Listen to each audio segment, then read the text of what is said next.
Haleluya, haleluya, haleluya. Salam sejahtera di dalam kasih Tuhan kita Yesus Kristus, keluarga besar Jemaat GPD LSAD Magelang, dan Bapak Ibu yang menyaksikan acara renungan malam hari ini. Kita sampai pada pembacaan kitab 2 Tawarik pasal yang kelima. Sebagai pengantarnya saya akan membacakan satu ayat saja dalam kitab 2 Tawarik pasal yang kelima. Sekali lagi, 2 Tawarik pasal yang kelima, ayat yang pertama berkata demikian.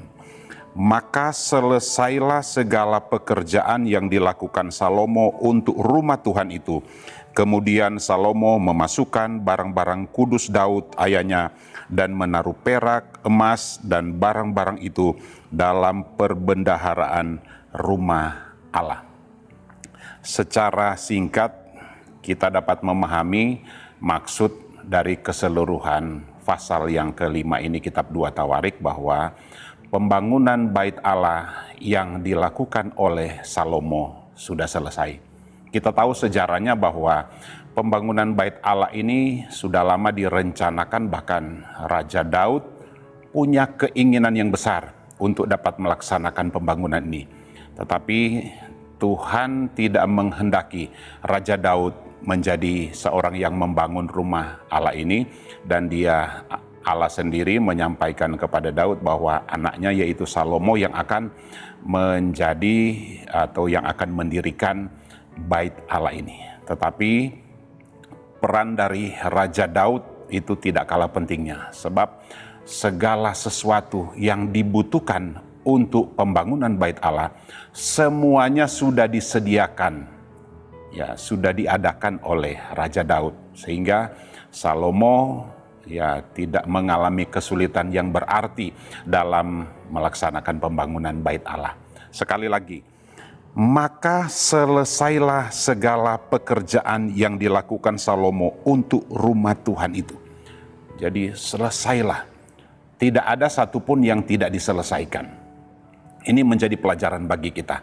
Renungan kita saya beri judul Rumah Tuhan. Tentu ini ada gambaran untuk kita di masa ini atau di perjanjian lama tentang rumah Tuhan ini. Mari kita akan lihat beberapa pelajaran.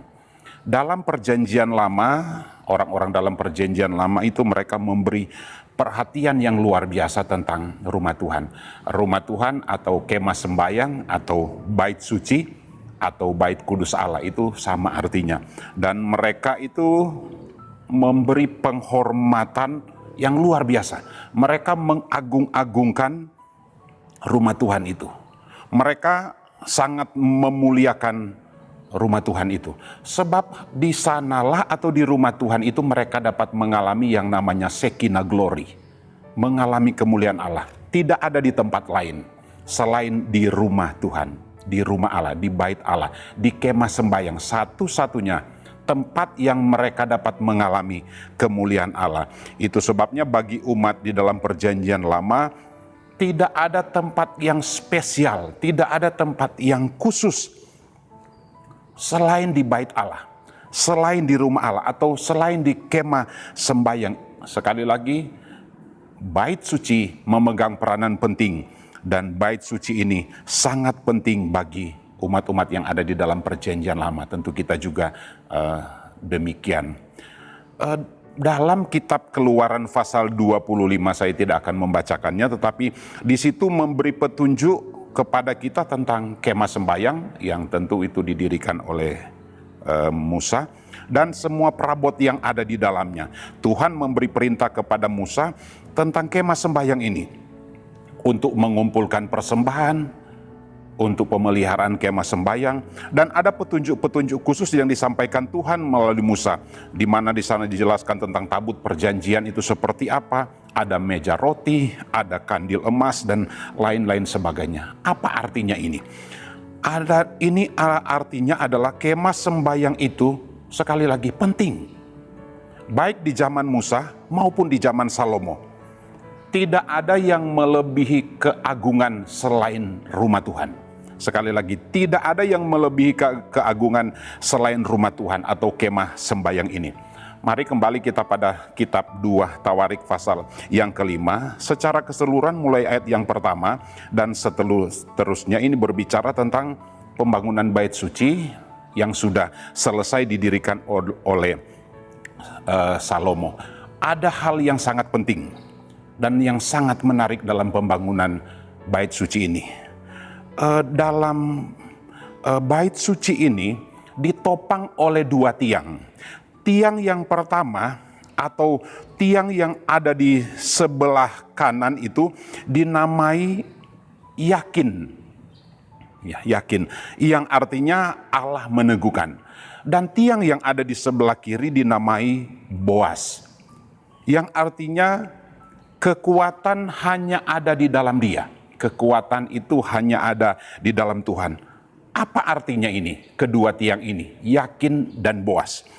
Artinya penyangga bait suci Allah adalah Allah sendiri. Penyangga bait suci adalah Allah sendiri. Kekuatan itu hanya ada di dalam Dia, hanya di dalam Tuhan, bukan dari yang lain, bukan dari manusia, bukan kekuatan manusia, bukan kepintaran, bukan hikmat manusia. Tetapi sekali lagi penyangga bait suci adalah Allah sendiri, sebab hanya Dia kekuatan, di dalam Dia ada kekuatan. Ini hal yang sangat penting. Sehingga ketika kita membaca 2 Tawarik ini dilukiskan dan digambarkan betapa luar biasanya.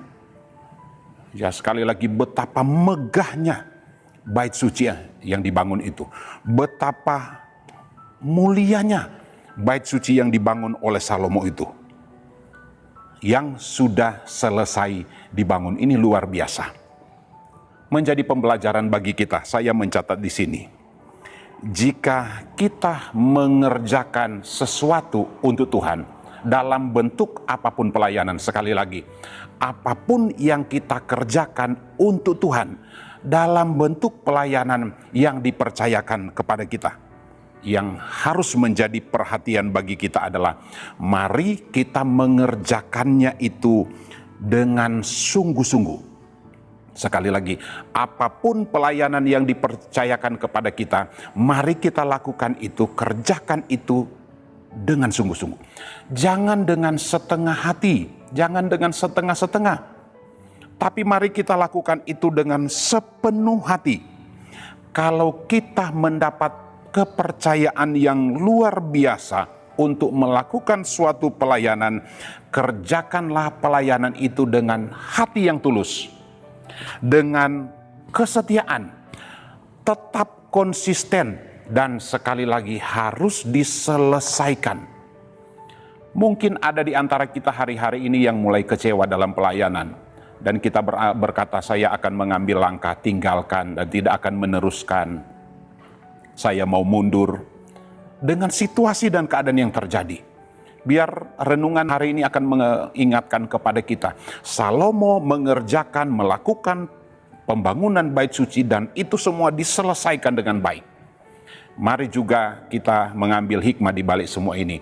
Apapun pelayanan, tugas pekerjaan yang dipercayakan Tuhan kepada kita, mungkin itu melalui gembala, melalui organisasi gereja, atau apapun. Mungkin itu di bidang sekolah minggu, remaja, pemuda, keluarga, pelayanan umum, dan lain sebagainya. Ada begitu banyak pelayanan. Mari kita lakukan itu dengan sungguh-sungguh, dengan setia, tetap konsisten, dan kita selesaikan pekerjaan yang dipercayakan kepada kita. Sebab Tuhan yang mempercayakan semuanya itu bagi kita. Sebab bagaimana Tuhan mempercayakan kepada kita itu harus kita lakukan dengan tulus hati. Sekali lagi, kita tetap setia, jangan kita mundur. Selanjutnya, bagian yang terakhir di dalam kitab 2 Tawarik pasal yang kelima ini, dalam bait Allah ini ada beberapa barang yang sangat berharga. Seperti yang saya baca tadi, bagian B, kemudian Salomo memasukkan barang-barang kudus Daud, dan menaruh perak, emas, barang-barang yang di dalam perbendaharaan rumah Tuhan itu. Ada mesbah tembaga. Mesbah tembaga ini adalah tempat untuk mempersembahkan korban bakaran. Adalah gambaran hati kita. Yang kedua, ada laut tuangan. Laut tuangan itu adalah sebenarnya tempat membasuh para imam sebelum mereka melaksanakan tugas keimamatan. Ini adalah gambaran pentabisan. Siapapun yang akan melaksanakan pelayanan harus ditabiskan, harus didoakan. Yang ketiga adalah bejana. Ditulis ada 10 bejana. Kalau sekarang kira-kira baskom yang besar. Apa fungsi dari bejana itu? Untuk membersihkan segala sesuatu yang akan dipersembahkan kepada Tuhan. Ini adalah gambaran firman Tuhan yang akan membersihkan hati kita sebelum kita maju atau mau melayani pekerjaan Tuhan. Yang keempat, kandil emas. Kandil emas ini adalah fungsinya untuk menerangi firman Tuhan, dan Roh Kudus itu adalah alat penerang bagi kita. Mana yang harus kita lakukan dan mana yang tidak bisa kita lakukan. Yang terpenting di sini, pelajaran yang dapat kita ambil, semua alat yang dipergunakan terbuat dari logam emas. Apa artinya? Tentu ada arti rohani bagi kita. Dalam hal ibadah, kita belajar dari orang Israel, mereka tidak menganggap itu suatu hal yang biasa. Sekali lagi, dalam hal ibadah, semua yang dilakukan dalam ibadah itu bukan hal yang biasa. Yang selanjutnya, ibadah itu mulia, suci. Ibadah itu harus dengan benar, penuh rasa hormat kepada Tuhan sebagai pusat penyembahan kita. Yang selanjutnya, untuk datang kepada Tuhan diperlukan hati yang suci, hati yang bersih, hati yang murni. Supaya kita dapat merasakan kehadiran Tuhan. Shekinah glory itu dapat kita rasakan ketika kita datang di rumah Tuhan. Ketika kita datang beribadah kepada Tuhan. Masihkah kita dapat menikmati kemuliaan Tuhan ketika kita datang beribadah? Di gereja, di rumah kita beribadah, di mana saja. Yang terakhir, semakin kita dekat kepada Tuhan, seharusnya hidup kita semakin dimurnikan dan disucikan dari tabiat-tabiat dosa. Semakin kita dekat kepada Tuhan, seharusnya kita dibersihkan, disucikan. Ayat yang terakhir, Roma 12 ayat yang pertama berkata begini. Karena itu saudara-saudara, demi kemurahan Allah, aku menasihatkan kamu, supaya kamu mempersembahkan tubuhmu sebagai persembahan yang hidup, yang kudus, dan yang berkenan kepada Allah. Itu adalah ibadahmu yang sejati. Ibadah yang sejati. Mari kita kejar dan lakukan ibadah hari-hari ini. Dan kita lakukan, kejar ibadah yang sejati. Ibadah yang benar-benar murni. Tidak ada maksud di balik semua yang kita lakukan. Sekali lagi, penampilan jasmani itu penting. Tetapi yang lebih penting adalah penampilan rohani. Ibadah yang murni dari dalam hati kita. Keluarga besar Jemaat GPD El Shaddai Magelang, Bapak Ibu yang menyaksikan acara ini, mari kita mempersiapkan hati kita. Sehingga ketika kita datang kepada Tuhan, Tuhan melihat bahwa ibadah yang kita lakukan adalah ibadah yang murni, yang suci, yang benar. Tuhan Yesus memberkati kita semua. Mari kita berdoa. Jiwa kami keluarga besar Jemaat GPD El Shaddai Magelang memuliakan-Mu Tuhan. Dan hati kami umat-Mu bergembira karena-Mu, Allah Juru Selamat kami, yang Maha Kuasa, telah melakukan perbuatan-perbuatan besar bagi kami umat-Mu. Dan nama-Mu adalah kudus. Rahmat-Mu turun-temurun bagi kami keluarga besar Jemaat GPD El Shaddai Magelang yang takut akan Engkau. Terima kasih. Biarlah kami dapat mempersembahkan hidup kami ini menjadi persembahan yang kudus, yang berkenan sebagai ibadah kami. Dan ibadah yang kami lakukan di hadapan Tuhan adalah ibadah yang menyenangkan hati Tuhan, sebab dari dasar kemurnian hati kami. Terima kasih Tuhan. Segala puji bagi nama-Mu. Dalam nama Tuhan Yesus Kristus. Haleluya, haleluya. Amin.